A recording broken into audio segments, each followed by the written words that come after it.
مفتلة الخبازة الفلسطينية على أصولها. بنجيب ورق الخبازة وبنترك العروق، بنفرمهم فرمة وسط وبنغسلهم بمي باردة.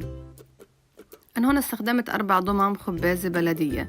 بنجيب طنجرة فيها مي مغلية وبنضيف عليها رشة كركم ورشة سكر ليعطي لون خضار حلو للخبازة.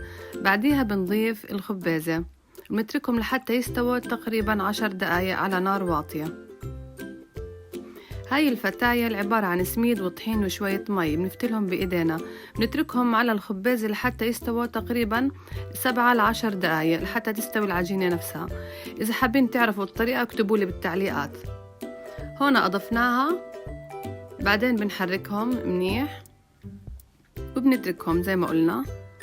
بعدين بنجيب بصلة بنقليها لحتى ما تدبل، بعدين بنضيفها على الخبازة وبنحركها.